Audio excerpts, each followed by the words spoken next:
ప్రియమైనటువంటి సంగమా, మహాదేవుడు ఇది సహనమును గురించి మాట్లాడుతున్నారు, దీర్ఘశాంతమును గురించి మాట్లాడుతున్నారు.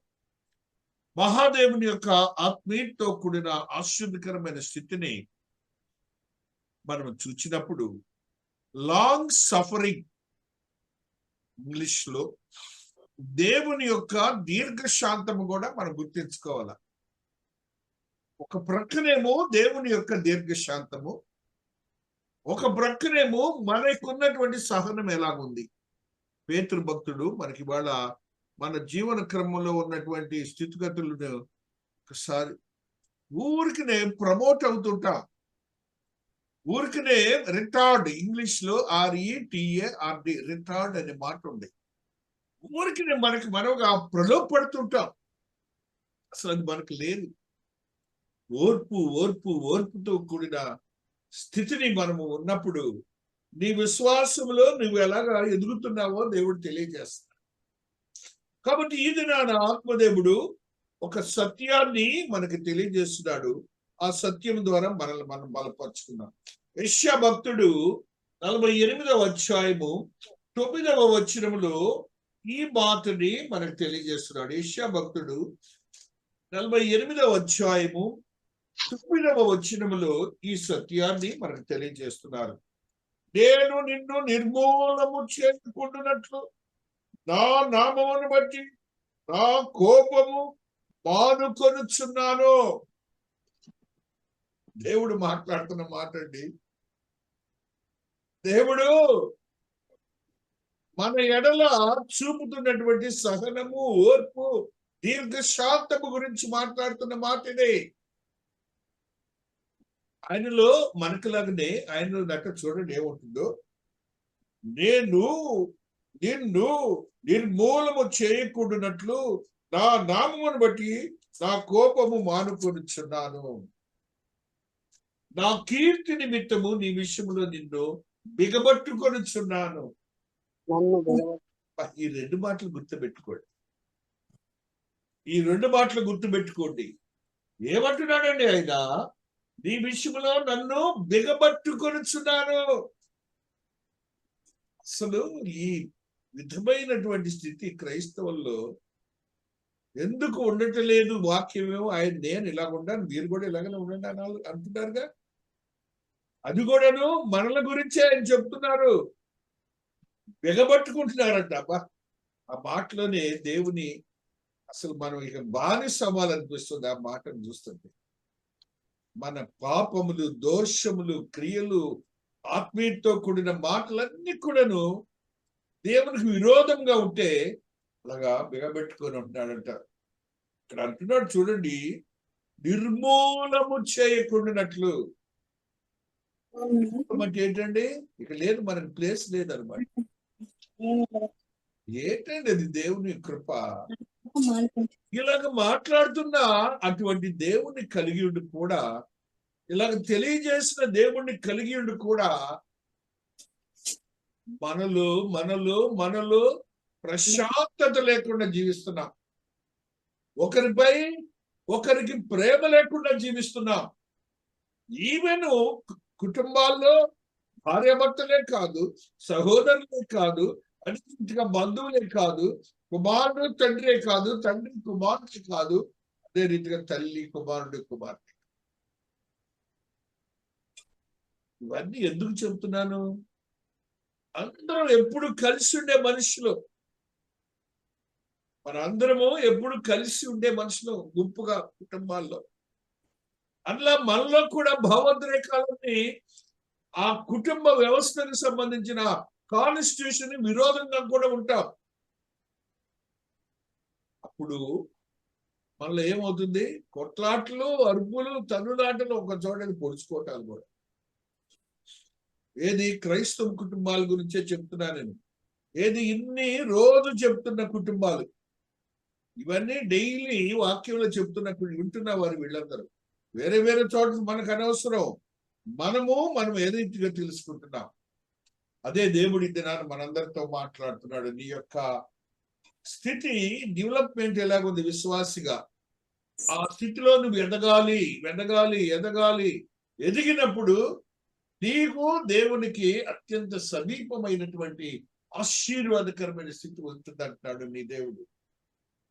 నీ దేవుడు మాట్లాడుతున్న మాటలే, జడ్సన్ కాదు, యాజకుడు కాదు, ఎవరు కాదు. దేవుడు చిన్నప్పుడు బిడ్డలకు చెబుతారు. మనకి చిన్నప్పుడు మన భారతదేశంలో తెలుగు పుస్తకాలు, సుమతి శతకాలు, మంచి మాటలతో కూడిన పద్యాలు ఉన్నాయి, వేమన శతకం ఉంది. వాటి కంటే కూడాను దేవునితో పోల్చి చెప్తున్నటువంటి మాటలు ఇవి. మహాదేవుని గుణగణాలు చెప్తున్న మాటలు. ఆయన బిడ్డబడ్డ నువ్వు, అందుకని ఆయన మాట్లాడుతున్న మాటలు. 1 యోహాను పత్రికలో ఒక సత్యాన్ని చదువుదాం. 1వ అధ్యాయము 7వ వచనమును చదువుకుందాం.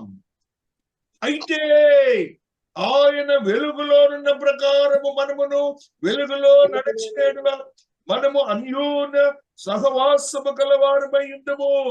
అప్పుడు ఆయన కుమారుడైన యేసు రక్తము ప్రతి పాపము నుండి మనలను పవిత్రులుగా చేయును. Fundamental for the believers. విశ్వాసులు గమనించాల్సింది ఏంటంటే, నేను మళ్ళీ హైలీ క్వాలిఫైడ్, మేము మా కుటుంబాలంతా క్రైస్తవే, ఎప్పుడు ప్రార్థనలు చేస్తాం, అది ప్రక్కన పెట్టండి, తప్పు కాదు. It is must. దేవుడు ఏమంటున్నాడంటే, ఇండివిడ్యువల్ వ్యక్తిగతముగా విశ్వాసిగా ఆ ఇంటిలో ఉన్న రక్షింపబడిన బిడ్డగా ఆయన ఏమంటున్నాడంటే, ఈ మాటని మనకు తెలియజేస్తున్నాడు. అయితే ఆయన వెలుగులో ఉన్న ప్రకారము మనమును వెలుగులో నడిచినలా. చీకటి ఒకటి ఉందని గుర్తుపెట్టుకోండి. ఇప్పుడు ప్రపంచమంతా ఇది సటానిక్ వరల్డ్ అండి. సాతాను ప్రపంచం మధ్య చీకటి ప్రపంచం అండి. నిన్ను ఆయన నేను వెలుగై ఉన్నాను, వెలుగులో నడుస్తున్నాను అంటున్నాడే నా దేవుడు.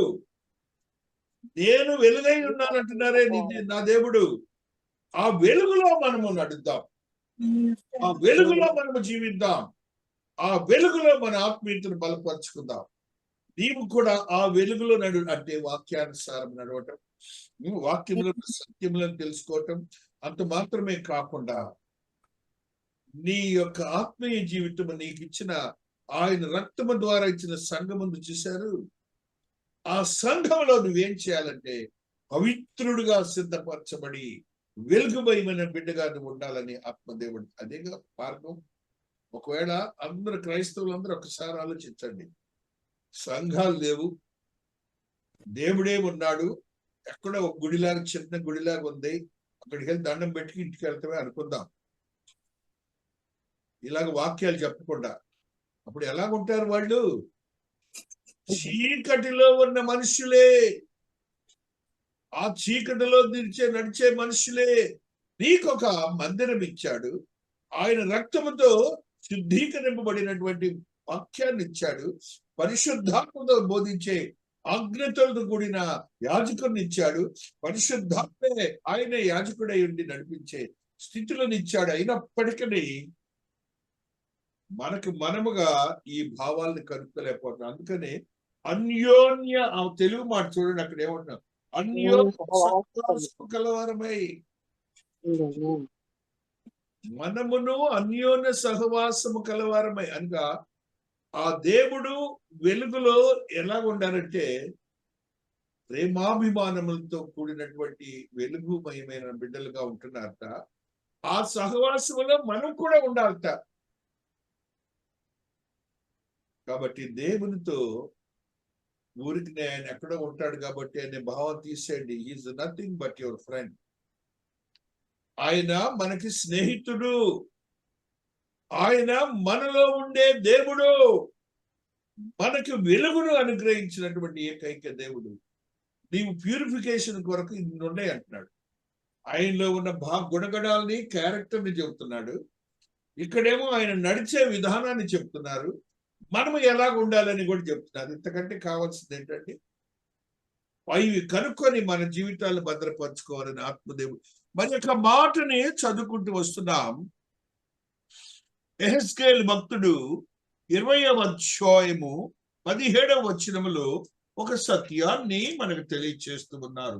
20:17లో యెహెజ్కేలు భక్తుడు, అయినను వారు నశించిపోకుండానట్లు వారి యందు కనికరించి అరణ్యములో నేను వారిని నిర్మూలము చేయకపోతే వారు చేసిన క్రియలకి అందరూ నిర్మూలం అవ్వాల్సిందేనండి. అయినా నీ దేవుడు 40 సంవత్సరాలు వాళ్ళని కాచి కాపాడి ఊర్మితో తీసుకొని వచ్చేటండి. మన కుటుంబాలు కూడా భూమి మీద నడుస్తున్నప్పుడు ఆ భావోద్రేకాలతో పరిగెత్తాలి. తప్పులు చేస్తారు, బిడ్డలు తప్పులు చేస్తారు, పెద్దలు చేస్తారు.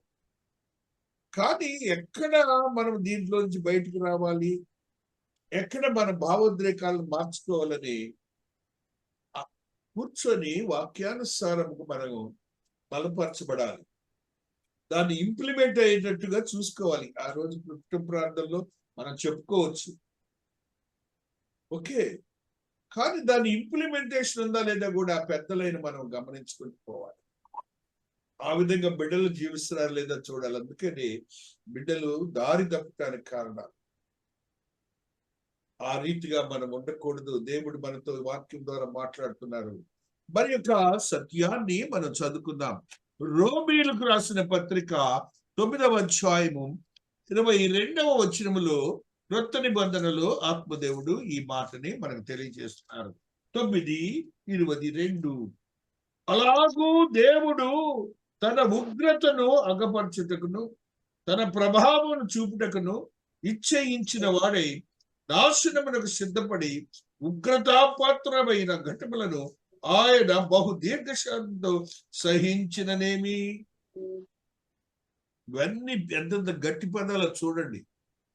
ఈ పదాల్లో మీరు నాశనమునకు సిద్ధపడి ఉగ్రతాపాత్రమైన ఘటములను ఉగ్రతాపాత్రమైన ఘటములను ఆయన బహు దీర్ఘశాంతముతో సహించిననేమి. ఎందుకండి ఇంత గట్టి మాటలు ఆయనతో పోల్చి మనకు చెప్పాలి? గాడ్, మన దేవుడు ఎలాంటి వాడంటే, నేను మీలాంటి వాడినే, సృష్టికర్తనైనప్పటికీ భావోద్రేకాలన్నీ నా అలాంటివే. ఎందుకంటే నా నుంచి మీరు వచ్చారు, నా జీవము నుంచి మీరు బ్రతుకుతున్నారు, నేను ఇచ్చిన జీవంతోనే ఉన్నారనే భావనని దేవుడు తెలియచేస్తున్నారు. కాబట్టి ఆ సహనాన్ని, దీర్ఘశాంతాన్ని మనము కలిగి ఉండి దేవుని కొరకు బిడ్డలుగా ఉండాలని ఆత్మదేవుడు తెలియచేస్తున్నాడు. 1 పేతురు 3:2లో ఒక సత్యాన్ని చదువుకుందాం. 1 పేతురు 3:2లో ఆత్మదేవుడు మాట్లాడుతున్న ఈ మాటని ఈ రీతిగా చదువుకుంటూ వస్తున్నాం. అందువలన వారిలో ఎవరైనను వాక్యమునకు అవిధేయులై వారు భయముతో కూడిన మీ ప్రవర్తన చూచి వాక్యము లేకుండానే తమ భార్యలు నడబట్టవచ్చును. ఎంత అద్భుతమైన సత్యాన్ని చెబుతున్నా అంటే, మీరు మీ మనసులో లోబడి ఉండి అందువలన వారిలో ఎవరైనాను వాక్యమునకు అవిధేయులైతే, నా భర్త అట్లాంటోడు, ఇట్లాంటోడు, తాగుబోతాడు, అట్లాంటోడు, ఇలాంటి పిచ్చి మాటలతో ప్రార్థనకు వస్తారు. తప్పులేదు దేవుని అడగటం. ఇక్కడ ఏమంటున్నాడు ఆయన? మీ స్వపురుషులకు లోబడి ఉండటం అనేది వాళ్ళు మార్పు వస్తుందట. అందువలన వారిలో ఎవరైనాను వాక్యం అవిధేయులైతే వారు భయముతో కూడిన మీ ప్రవర్తన చూచి వాక్యము లేకుండానే తమ భార్యలు రాబట్టవచ్చును. కాబట్టి ఇక్కడ మనందరికీ తెలియజేసేదంటే, ఒక కుటుంబంలో ఉన్న వ్యవస్థను చెప్తున్నాడు దేవుడు. కుటుంబంలో ఒక యజమానుడిగా ఉన్నవాడు దీర్ఘశాంతము లేకుండా జీవిస్తుంటే ఆ స్త్రీ అట వాడు కొడుతున్న విధేయతనే చూపిస్తుందిట. గ్రామాల్లో చిన్నప్పుడు మంగళగిరి ప్రాంతంలో మా నాన్నగారు ఉద్యోగాలు చేసే రోజుల్లో ఆ ప్రాంతాలు చూసినప్పుడు బాగా తాగొస్తాడు, ఏమో కొట్టుడు కొడుతుంటాడులే, భార్యని గుద్దుతుంటాడు. కానీ నేను హై స్కూలింగ్ లో ఉన్నప్పుడు చూసిన సంఘటనలు, ఆ కొడతాడు, కొట్టిన తర్వాత ఆవిడ అంటారు, రాయ అన్నం తింది కానీ రాయ, ఉదయం వెళ్ళి పనికి వెళ్ళావు, అంత కొట్టినా కూడా ఆ స్త్రీ ఆ పురుషుని ఎంత బతిమలాడుతుందంటే, ఆ తినలేకపోతున్నాడు అప్పుడు ఆవిడ కలిపి వాడికి పెడుతుందండి. ఇది ఎప్పుడు సంగతి? 60 సంవత్సరాల క్రితం సంగతి చెప్తున్నాను. అప్పుడు వాడు మారడా? ఒక దినాన్ని వాడికి 6th సెన్స్ ఉండదా? మహాదేవుడు ఇక వాడు రావుతున్నాడు, కానీ ఏమో బుద్ధి వాడు గుద్దుకొని కుటుంబాలు విడిపోయి, ఇంకా క్రైస్తవ్యం యేసుక్రీస్తు దేవుడై ఉండి ఎందుకండి? లేదు లేదు లేదు, నీ దేవుడు గొప్పవాడు. ఇవన్నీ ఎందుకు చెప్తున్నారంటే, సహనం అనేది more needed for the individuals అంటున్నాడు. మరి యొక్క ఆ సత్యాన్ని కూడా చదువుకొని ఈ దినానికి మనము ముగించుకుందాం. మహాదేవుడు 1 కొరింథీ 13:4 ఈ సత్యాన్ని చదువుదాం. 1 కొరింథీ 13:4 ఆత్మదేవుడు మాట్లాడుతున్న ఈ మాటని ఈ రీతిగా చదువుతున్నాం. ప్రేమ దీర్ఘకాలము సహించును, దయ చూపించును, ప్రేమ మత్సరపడదు, ప్రేమ డంబముగా ప్రవర్తించదు, అది ఉప్పొంగదు. ఏంటంటే మొట్టమొదటి మాట, దీర్ఘకాలము సహించును. ప్రేమించినప్పుడు ఒక వ్యక్తిని, భార్య కానీ, భర్త కానీ, బిడ్డలు కానీ, అధికారి కానీ, ఆ టైం ఎంతైనా కూడాను సహనంతోనే నడిపిస్తారు. ఏముండాలట? లవ్. అది దేవునికి సంబంధించినటువంటి మాట లవ్ అనే. ప్రేమ ప్రేమ ప్రేమ ఉండాలి. అది లేకపోతే క్రైస్తవుడికి, విశ్వాసకి, ఇప్పుడు విశ్వాసకి ఉండాల్సిన లక్షణాలు నేను చెప్తున్నా. విశ్వాసే క్రైస్తవుడిని, బిలీవర్ అనే మాటతో కొట్టేస్తున్నారు అందరూ. లేదు లేదు లేదు, అలా కొట్టేయద్దు. విశ్వాసికి ఉండాల్సిన ఈ గుణగణాలను ఉంటేనే మహాదేవుడు ఆత్మీయతో కూడిన స్థితిని నీకు ఇస్తాడు. దేవుడు ఈ కొద్ది వాక్యమును దీవించి ఆశీర్వదించును గాక.